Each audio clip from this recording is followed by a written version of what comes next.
Tengo el enorme placer de presentar al doctor Leandro Martín Redondo, médico veterinario de la Facultad de Agronomía y Veterinaria de la Universidad Nacional de Río Cuarto. Doctorado en Fisiopatología, Facultad de Farmacia y Bioquímica de la Universidad de Buenos Aires en el área de Fisiopatología, presentando su tesis titulada Rol de las toxinas binarias en las enfermedades intestinales causadas por clostridios enterotóxicos. Tiene un posgrado en el Instituto de Patobiología en Centro de Investigación del Instituto Nacional de Tecnología Agropecuaria, INTA. 10 años de experiencia en el campo de la fisiopatología y la microbiología, con especial enfoque en el estudio de la sanidad intestinal y cómo factores externos como la dieta o los antimicrobianos pueden influir en los resultados de las enfermedades bacterianas desde la perspectiva de la eficiencia productiva y el bienestar animal.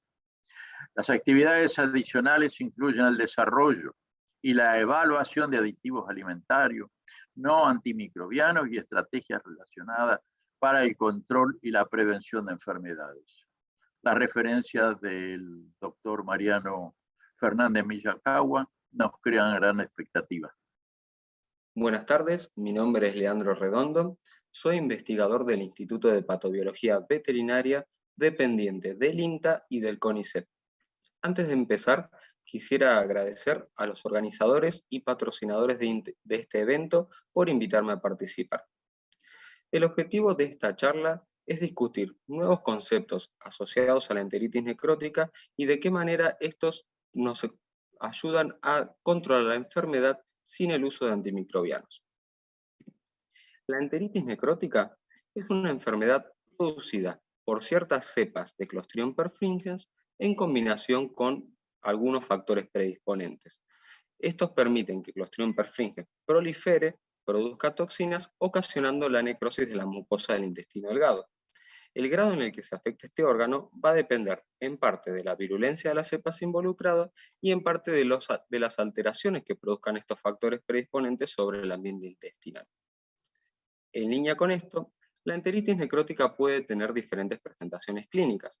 Por un lado tenemos cuadros hiperagudos en los que únicamente vemos un aumento repentino en la mortalidad del lote, y cuando hacemos la necropsia de estos animales no encontramos alteraciones macroscópicas evidentes.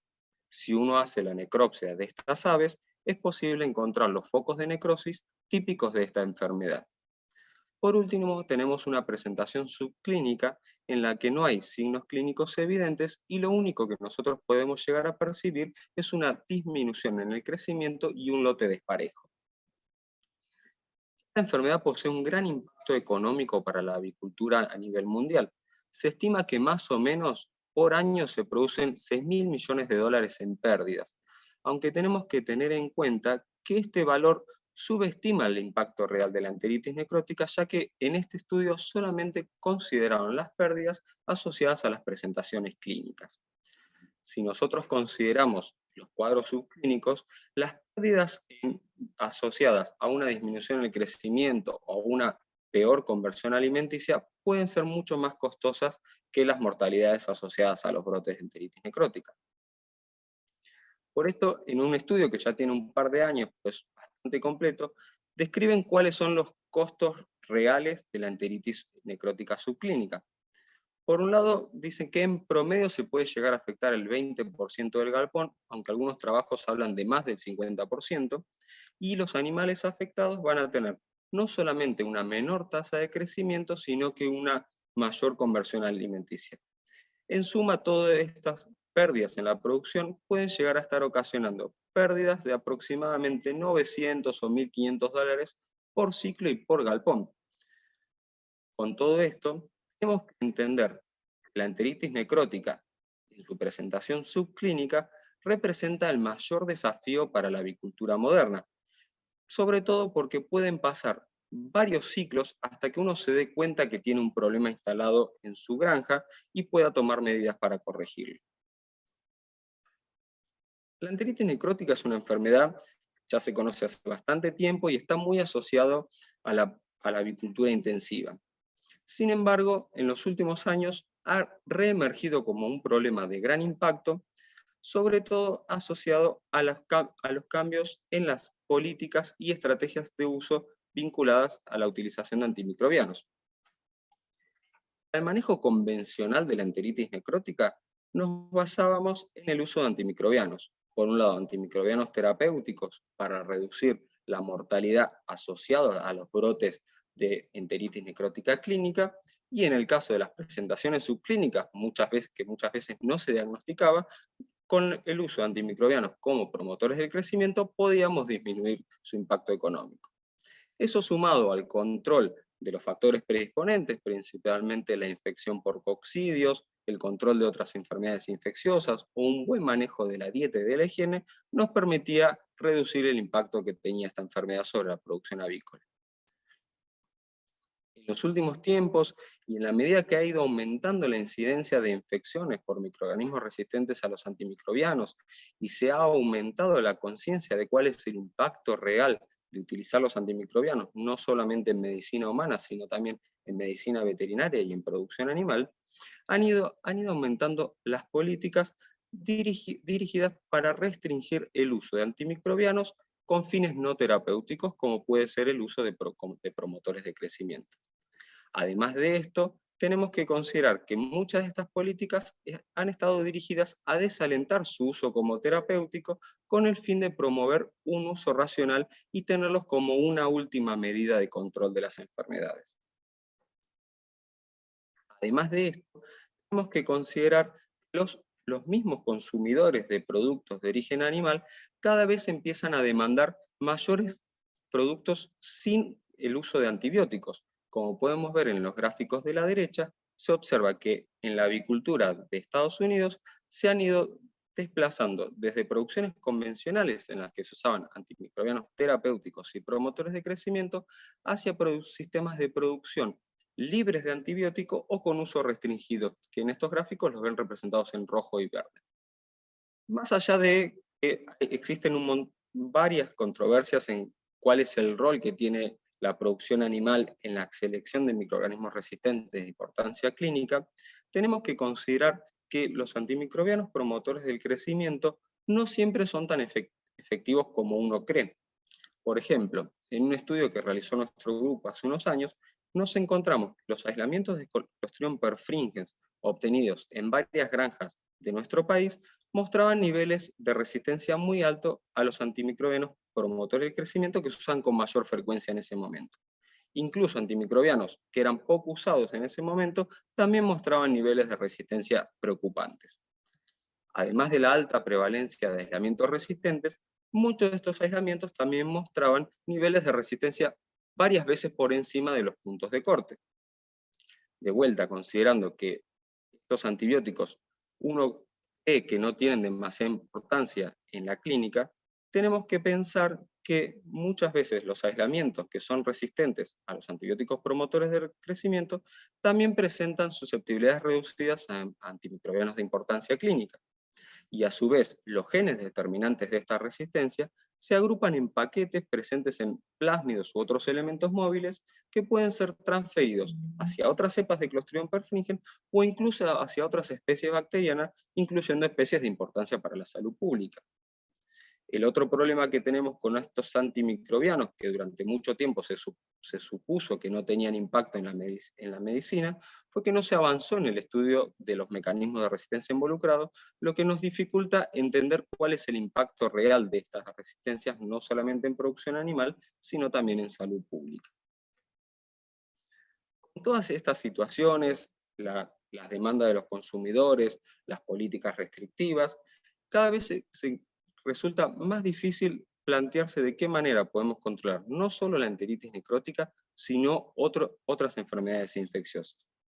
Esto supuso un gran desafío para la avicultura moderna, a partir del cual se desarrollaron numerosas y diversas investigaciones. Por un lado, se avanzó en el conocimiento y en la comprensión de cuáles eran los mecanismos de patogénesis involucrados en la enteritis necrótica. Y por el otro lado, se desarrollaron nuevos productos que permitan reemplazar a los antibióticos y principalmente a los antibióticos promotores de crecimiento. Desde el punto de vista de la enteritis necrótica, y considerando que Clostridium perfringens es un prolífico productor de toxinas, se empezó a buscar nuevas toxinas y toxinas que sirvieran como marcadores de virulencia para las aves. En este sentido, se describe la presencia de la toxina NETB, se describen cuáles son los mecanismos involucrados en sus efectos citotóxicos, pero además empezamos a encontrar otras toxinas, como pueden ser la TPL, y ahí empieza como una especie de controversia para ver cuál es la toxina importante para la enteritis necrótica. Más allá de esto, tenemos que pensar que la enfermedad es multifactorial, y además de los mecanismos que estén asociados a la producción de toxina, Clostridium perfringens posee otro montón de factores de virulencia asociados, como pueden ser factores de adherencia, que le permiten no solamente adherirse a los enterocitos, sino aprovechar las alteraciones que se produzcan en la barrera epitelial, como puede ser por consecuencia de la infección por coccidios o de otro de los factores predisponentes. A su vez también es capaz de secretar bacteriocinas y otras sustancias inhibidoras que desplacen a las bacterias que estén compitiendo por nutrientes o por sitios de pegado. Con todo este paquete de factores de virulencia, algunos autores están proponiendo la existencia de clones hipervirulentos que se están diseminando a través de los sistemas de producción avícola mundiales, pero hace falta numerosos estudios como para terminar de confirmar esta idea. Lo que nosotros tenemos que pensar es cómo se inicia la enteritis necrótica en nuestras granjas. Por un lado, Clostridium perfringens es un anaerobio, aunque es bastante tolerante al oxígeno, y además posee la capacidad de formar esporas que son muy resistentes en el ambiente. Con estas esporas puede ingresar a nuestras granjas junto con los pollitos bebé, con el alimento o con cualquier elemento que yo esté ingresando a mi granja. También puede pasar que aunque yo tenga un establecimiento donde no tenga registros de haber tenido problemas de enteritis necrótica, las esporas estén presentes en el ambiente y cuando yo introduzco animales, empezar a tener los problemas. Una vez que las esporas son consumidas por las aves, sobre todo por aves juveniles o pollitos bebé, las esporas germinan en el intestino y empiezan a proliferar. En la medida que van proliferando, son excretadas hacia el ambiente y en esto empieza como una especie de reciclaje desde el ambiente hacia el intestino, en el que en cada ciclo va aumentando la cantidad de células vegetativas de Clostridium perfringens. Esto puede ocurrir durante varios ciclos hasta que yo empiece a darme cuenta de que tengo una disminución en el crecimiento o algún tipo de impacto sobre mi producción. Lo que tenemos que tener en cuenta es que en cada pasaje de Clostridium perfringens por el intestino no solamente aumenta la carga de bacterias en el ambiente, sino que se van seleccionando clones cada vez más virulentos. Si yo a esta situación le agrego la acción de alguno de los factores predisponentes, podemos transformar este cuadro subclínico en un cuadro clínico. Este diagrama, que parece bastante complejo, nos da una idea de cómo realmente pueden estar actuando los factores predisponentes. Por un lado tenemos el daño en la mucosa por la infección por coccidios, las enfermedades inmunosupresoras, manejos de la dieta, pero más allá de los factores que uno clásicamente asocia a la enteritis necrótica, hay diversos factores que hacen pequeñas contribuciones y van sumando a que se produzca la enfermedad. Cuando esto aparece junto con estos clones que se fueron seleccionando para ser más y más virulentos, pasamos a un caso de enteritis, a un brote de enteritis necrótica clínica, y ahí es donde recién yo me puedo empezar a dar cuenta que tenía un problema que vengo arrastrando desde varios ciclos atrás. Sin embargo, cuando uno va analizando esta historia y lo pone en el contexto de un ave que está intentando crecer y producir proteína de origen animal, nos encontramos que el foco en la bacteria, Clostridium perfringens, es solamente una fracción de lo que realmente está pasando. Y ahí empezamos a entender que no solamente hay factores de virulencia propios de la cepa, sino que nos encontramos con factores de resistencia propios de las aves, y en esta interacción entre la cepa y el hospedador nos encontramos en que podemos llegar a tener o no enteritis necrótica en sus diferentes presentaciones clínicas. A esto nosotros debemos sumarle que con el avance de las tecnologías de secuenciación y su mayor accesibilidad para el público en general, empezamos a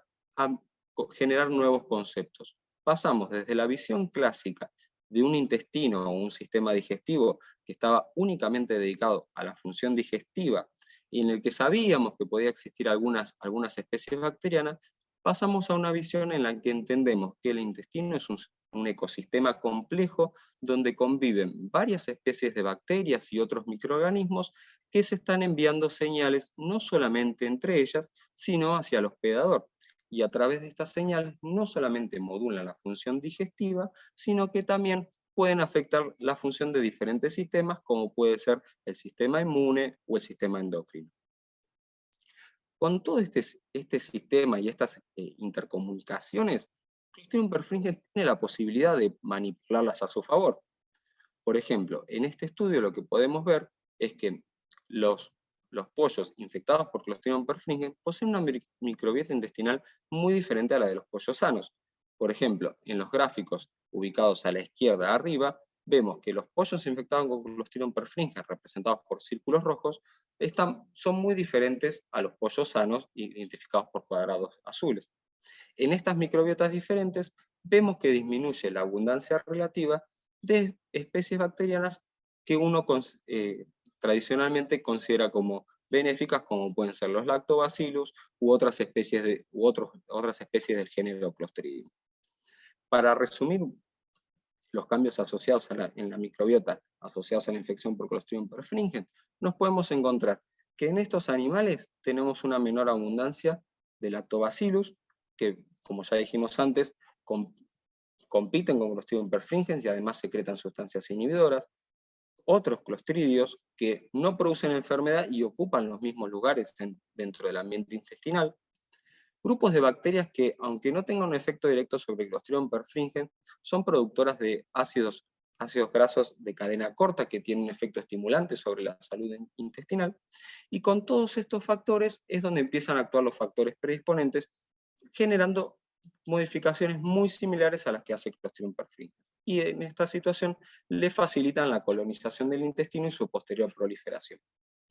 Además de esto, nos podemos encontrar con que hay un aumento de bacterias coliformes o enterobacterias en general que no tienen un efecto directo sobre el Clostridium perfringens, pero inducen un estado proinflamatorio que agravan todo el cuadro en general.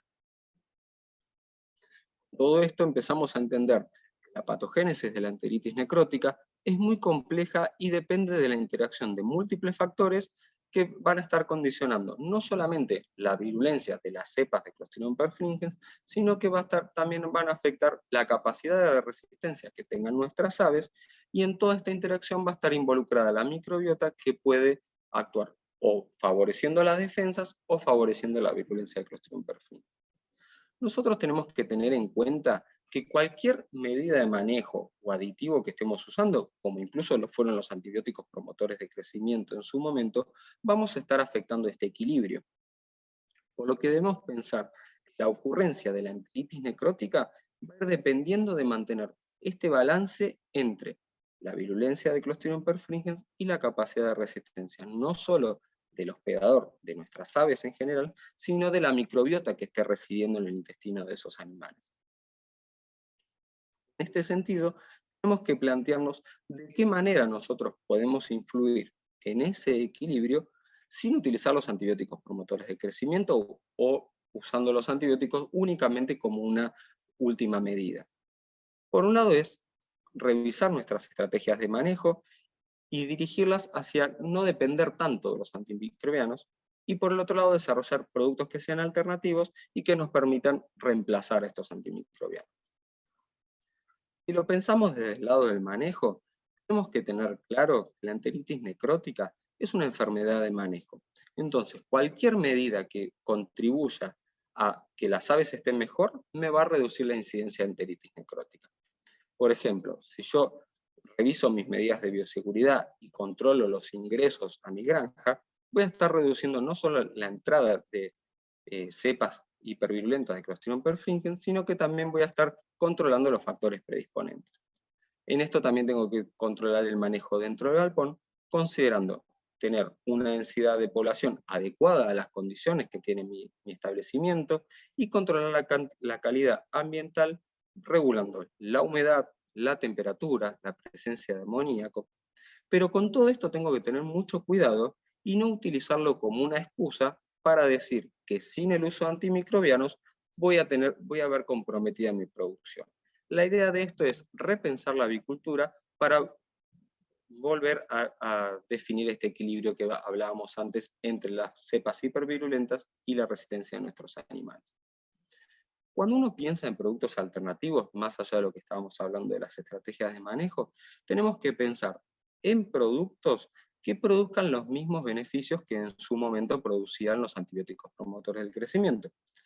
Por un lado, y pensando en el foco de esta charla, vamos a estar hablando del control de la enteritis necrótica y de otras enfermedades infecciosas.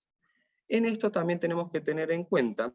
que si yo puedo reducir el impacto sobre la producción, va a ser lo mejor. También tenemos que tener en cuenta, pensando que si saco los antibióticos promotores del crecimiento para dejar de seleccionar antimicrobianos microorganismos resistentes a los antimicrobianos, no tengo que reemplazarlo por un producto que me termine favoreciendo esos microorganismos resistentes. Por ejemplo, muchos estudios hablan de los efectos antibacterianos que pueden tener ciertos metales. Estos metales, lamentablemente, además de su efecto promotor de la salud, terminan seleccionando genes de resistencia. Entonces, ahí se limita un poco su aplicación como para el control de la enfermedad. Lo que nosotros tenemos que tener en cuenta es que en la actualidad disponible es una gran variedad de productos comerciales que pueden reemplazar los antimicrobianos. Y en la medida que nosotros vayamos entendiendo un poco mejor cómo se produce esta enfermedad y cuáles son los mecanismos de acción de estos diferentes compuestos y en su momento cómo actúan los antimicrobianos promotores del crecimiento, vamos a poder ir incorporando estos productos en un plan de salud intestinal integral. Para esto tenemos que acordarnos de cómo los antimicrobianos promotores del crecimiento generaban sus efectos benéficos. Si uno piensa en antimicrobianos para el control de una enfermedad infecciosa, es fácil que nos limitemos a los efectos antibacterianos y que nos quedemos con que uso antimicrobianos para controlar bacterias y reducir su impacto. Si nosotros mantenemos esta visión para los productos alternativos, nos vamos a encontrar que existe una gran variedad de productos que tienen efectos inhibitorios, no solamente sobre Clostridium perfringens directamente, sino que sobre sus diferentes mecanismos de patogenicidad. Sin embargo, viendo esto, nos vamos a limitar cuando queramos incorporarlos en un plan integrado. Tenemos que acordarnos, los mismos antibióticos promotores del crecimiento, además de sus efectos antibacterianos, tenían una combinación de efectos fisiológicos, y que los beneficios que durante tanto tiempo se describieron dependían de la combinación de estos dos efectos, los cuales a su vez eran mediados por la microbiota intestinal. Considerando este punto de vista, y con lo que venimos hablando anteriormente, vamos a ir encontrando que tanto los antibióticos como promotores de crecimiento, como los productos que yo pueda utilizar como alternativa, tienen una combinación de efectos directos inhibitorios sobre el Clostridium perfringens, pero a la vez hay efectos indirectos donde se promueve la salud intestinal a través de la modulación no solo de las funciones digestivas e inmunes del hospedador, sino que también modulando la microbiota y modulando las interacciones entre estos tres factores que hablamos anteriormente. En este caso, ahí ven que resalté los antibióticos promotores del crecimiento como moduladores de la microbiota, porque tenemos que tener cuidado que muchas veces uno los agregaba como un factor inhibidor para controlar los patógenos, pero estos patógenos al presentar resistencia, lo que yo terminaba haciendo era, en vez de modular la microbiota, terminaba generando la disbiosis y favoreciendo la proliferación del patógeno. En este sentido, lo que nos tenemos que plantear es que el enfoque convencional para el manejo de la enteritis necrótica y de otras enfermedades infecciosas fue cambiando, desde la situación donde uno tenía a las aves expuestas a diferentes factores de estrés y ante cualquier cambio en la susceptibilidad uno podía contar con los antimicrobianos como una medida de refuerzo. Ahora tenemos que pasar a un paradigma en donde nos planteamos fortalecer a los animales para aumentar la resistencia a las enfermedades infecciosas, incluyendo la enteritis necrótica. La idea de esta presentación no es hacer una revisión extensiva de todos los productos que uno se puede encontrar en el mercado o los que se estén desarrollando, pero sí podemos dar ejemplos de algunos de los productos usados con mayor frecuencia a nivel comercial. Por un lado tenemos los probióticos, que son microorganismos que se aplican vivos y que utilizados en la dosis adecuada durante un buen tiempo, permiten generar un beneficio para la salud. En general, estos grupos de microorganismos se utilizan bacterias acidolácticas, aunque otros géneros de bacterias, como Bacillus enterococcus, se pueden utilizar. También hay algunos productos que están hechos a base de levaduras. Lo que nosotros tenemos que tener en cuenta es que si antes estábamos hablando de que la ocurrencia de enteritis necrótica dependía del equilibrio entre la resistencia del hospedador, la composición de la microbiota y la virulencia del Clostridium perfringens, el uso de probióticos lo que hace es aumentar la concentración de estas bacterias con efectos benéficos para disminuir la carga intestinal de Clostridium perfringens. Lo que nosotros tenemos que tener en cuenta de este tipo de productos es que los efectos benéficos son específicos de las cepas que yo estoy utilizando. Entonces, que diferentes productos utilicen una misma especie de bacteria no quieren decir que sean igual de adecuados para las condiciones que tenemos en nuestra granja o para las cepas que tenemos dando vuelta en nuestro establecimiento.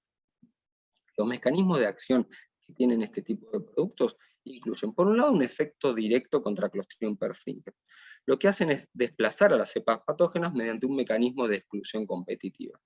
Ocupan estos sitios donde perfringens se podría adherir y a la vez consumen los nutrientes que necesita Clostridium perfringens. Sumado a esto, son capaces de producir diferentes sustancias con efecto inhibitorio, como pueden ser peróxido de hidrógeno, ácido láctico o incluso bacteriocinas. Con todo esto me bajan la carga a nivel intestinal de Clostridium perfringens. Pero además de estos efectos directos, lo que pueden hacer es, estos mismos mecanismos inhibidores pueden estar afectando a otras bacterias que generarían este ambiente favorable para que Clostridium perfringens colonice, al mismo tiempo que promueven la acción de otras bacterias con efectos benéficos. En esta comunicación, no solamente con las bacterias, sino con las células del hospedador, lo que hacen es estimular la respuesta inmune, no solamente para que las defensas sean más fuertes y el animal sea más resistente a la infección, sino que también generan unas respuestas reguladoras que limitan el daño asociado a la inflamación y a la enfermedad y aceleran la regeneración de esos tejidos afectados. En este sentido, lo que terminan haciendo es mejorar la calidad no solo de la barrera epitelial, sino del muco que está por encima. En el mismo sentido están los prebióticos. Estos prebióticos son compuestos que no pueden ser digeridos por el sistema digestivo de las aves, pero que pueden aprovechar las bacterias, especialmente bacterias que tengan efectos benéficos, como pueden ser las que recién nombramos como probióticos. En general, el mecanismo de acción que tienen es enriquecer el intestino en grupos de bacterias con efectos benéficos. Lo que pasa es que la eficacia de este tipo de productos finalmente va a depender de qué composición tiene la microbiota residente en mis aves. Entonces, lo que hacen muchos productos es presentar formulaciones donde está combinado una cepa bacteriana con efecto probiótico y le dan el sustrato adecuado para que pueda colonizar mejor el intestino y potenciar sus efectos benéficos. Además de los efectos estimulando el crecimiento de bacterias probióticas, algunos trabajos describen que los prebióticos tienen un efecto directo pegándose a los patógenos y aumentando su excreción. Aunque este mecanismo está más descrito para patógenos gram negativos, como pueden ser Escherichia coli o Salmonella, algunos trabajos lo proponen como un mecanismo de acción en la reducción de la carga de Clostridium perfringens en el intestino. Así como antes habíamos dicho que las bacterias probióticas producen ácidos que inhiben el crecimiento, muchos productos están basados en este concepto y directamente aportan ácidos orgánicos al intestino que tienen un efecto inhibidor sobre el Clostridium perfringens. Además, algunos de estos ácidos grasos, sobre los ácidos grasos orgánicos, como puede ser el butirato, tienen un efecto como fuente de energía de los enterocitos, mejorando la estructura de la barrera epitelial. Con todo esto lo que hacen es generar un ambiente intestinal adecuado que promueve la colonización de bacterias acidolácticas y aumenta su carga en el intestino, aumentando la resistencia no solo del intestino, sino de la microbiota residente a la infección por Clostridium perfringens. Otro grupo de compuestos que se está utilizando en gran medida como un reemplazo de los antimicrobianos, sobre todo los antimicrobianos promotores de crecimiento, son los extractos vegetales. Lo que tenemos que tener en cuenta dentro de este grupo es que hay una gran variedad de productos que dependen no solamente de la especie vegetal a partir de la cual se obtiene, sino que también dependen de qué parte de la planta se utiliza para hacer ese producto. En general tenemos que tener en cuenta que los tejidos vegetales tienen una gran variedad de metabolitos secundarios, muchos de ellos que tienen una combinación de efectos antibacterianos, y dentro de esos grupos los principales podrían ser los taninos, los aceites esenciales o las saponinas. Sin embargo, esto puede variar y hay especies vegetales que tienen una combinación de estos y dependiendo de la edad que tenga la planta al momento del cultivo, puede haber distintas proporciones de cada uno. Todo lo que podemos ver es que este tipo de compuestos tienen, por un lado, efectos inhibitorios directos contra Clostridium perfringens. Por ejemplo, en este caso les estoy mostrando los resultados de nuestro grupo, donde vimos que extractos obtenidos a partir de castaño o de quebracho ricos en taninos tienen un efecto inhibidor sobre el crecimiento de Clostridium perfringens in vitro. En este caso podemos ver que el castaño posee un fuerte efecto bactericida, mientras que el quebracho tiene un efecto bacteriostático. Si nos fijamos en las microfotografías a la derecha, vamos a ver en la microfotografía B cómo los taninos se pegan a la pared y a la membrana celular de Clostridium perfringens, principalmente a las proteínas y a las enzimas que tienen pegadas en la membrana, y esto interfiere con el metabolismo energético de la bacteria, limitando su capacidad de crecimiento. Además de estos efectos bacterianos, este tipo de compuestos también tienen acción neutralizante contra las toxinas de Clostridium perfringens, en este caso contra la toxina alfa que estuvimos hablando que tiene un rol importante en la enteritis necrótica. Además de esta combinación de efectos inhibitorios contra Clostridium perfringens, estos compuestos pueden tener una mezcla de efectos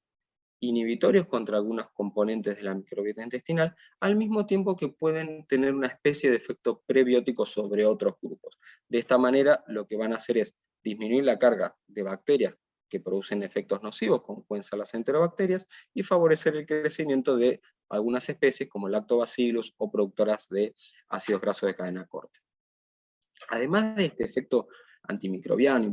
modulador de la microbiota intestinal, algunos de estos compuestos tienen una combinación de efectos antiinflamatorios y antioxidantes que permiten limitar el daño en los tejidos al mismo tiempo que aceleran la recuperación de los mismos. Con esto también tienen un efecto modulador sobre el sistema inmune, similar al que antes describimos para los probióticos. Además de esto, algunos de estos compuestos tienen efectos antiespasmódicos que permitirían aliviar algunos de los signos clínicos asociados a la enteritis necrótica. Por último, dentro de los ejemplos que elegí de productos alternativos, quise incluir las enzimas porque es un tipo de productos que normalmente no se considera como un reemplazo de los antimicrobianos promotores de crecimiento. Estos se agregan para poder digerir, para poder ayudar en la digestión de ingredientes de la dieta que no pueden ser completamente digeridos por las enzimas propias del animal. Lo que tenemos que tener en cuenta es que este tipo de compuestos, al degradar los ingredientes que no pueden ser digeridos, me terminan mejorando el ambiente intestinal y disminuyen los efectos predisponentes de estos ingredientes en la dieta. Por un lado, si yo agrego carbohidratos que no pueden ser digeridos, me aumenta la viscosidad del contenido intestinal, lo que permite la proliferación de Clostridium perfringens. Si yo agrego una enzima que degrade estos polisacáridos, voy a disminuir la viscosidad y a su vez voy a dejar menos nutrientes disponibles para Clostridium perfringens. Por otro lado, la acción enzimática sobre diferentes compuestos puede liberar moléculas que tengan un efecto prebiótico sobre la microbiota residente. Lo que tenemos que tener en cuenta con este tipo de compuestos es que su eficacia para controlar la enteritis necrótica primero va a depender de que yo esté incorporando en la dieta el sustrato de estas enzimas que pueda estar actuando como un factor predisponente para la enteritis necrótica. La otra cosa que tenemos que tener en cuenta es que al reducir la fermentación en las porciones distales del intestino, no me esté generando nutrientes disponibles en porciones proximales y en vez de ayudarme a controlar el problema, termine generándomelo. Entonces, esto siempre hay que tener como un análisis integrado y dependiendo de qué factores estoy utilizando en mi granja, los aditivos que yo voy a estar incorporando para ir corrigiendo esos pequeños desbalances que se me vayan generando. Para ir terminando, el último concepto que tenemos que tener en cuenta es que existe una gran variedad de productos, y aunque estos productos puedan parecer similares, muchas veces tienen pequeñas diferencias que pueden llegar a limitar su eficacia al momento de aplicarlos en diferentes establecimientos con diferentes condiciones productivas. Para esto, lo que yo necesito es hacer un abordaje integral de estos productos. Por un lado, analizar cuál es el impacto real que tengan estos productos sobre mis condiciones productivas, y al mismo tiempo tengo que incorporar una evaluación que incluya muchos indicadores y lo más diversos posibles como para tener una imagen completa. Por un lado, tengo que evaluar la salud intestinal, ya sea a través de indicadores anatomopatológicos, haciendo necropsia, viendo si realmente hay una mejora en la estructura de ese intestino, si disminuye la frecuencia de las lesiones asociadas a la enteritis necrótica. Tengo que también utilizar algunos indicadores bacteriológicos que los puedo medir o utilizando métodos de bacteriología convencional o en este momento que tenemos mayor disponibilidad de tecnologías de secuenciación, empezar a estudiar la microbiota en su conjunto. Y al mismo tiempo tengo que estar considerando, cuando interpreto los resultados y las evaluaciones que tengan estos productos, en qué modelos se evaluaron y cuáles fueron los resultados obtenidos. Ejemplo, les comentaba antes de los extractos vegetales, uso como ejemplo los resultados en base de castaño y quebracho, porque es una línea de investigación muy fuerte del grupo al que pertenezco, y acá podemos ver que tanto los extractos vegetales derivados del castaño como del quebracho tienen un fuerte efecto inhibidor in vitro contra Clostridium perfringens. Acá podemos ver lo que les comentaba hace un rato de que el castaño tiene un fuerte efecto bactericida, mientras que el castaño tiene un efecto bacteriostático. Cuando nosotros quisimos trasladar estos resultados in vitro a lo que pasaba en vivo, nos encontramos con varias limitantes. Por un lado, tuvimos que plantear numerosos ensayos en diversas condiciones. Y por este lado nos encontramos con un ensayo utilizando un modelo de enteritis necrótica que incluía un desafío experimental, y a su vez, este mismo tipo de evaluación en condiciones comerciales. Primero, utilizando varias granjas en un mismo momento, y después haciendo un seguimiento de la granja a lo largo de varios ciclos. Lo que nos encontramos en nuestro modelo in vivo con desafío experimental es que, por ejemplo, los extractos vegetales de castaño y de quebracho que in vitro mostraron un fuerte efecto inhibidor, por separado no tenían poco o ningún efecto en la reducción del impacto de la enteritis necrótica. Sin embargo, cuando los combinamos, nos encontramos que fue posible disminuir no solamente la frecuencia de las lesiones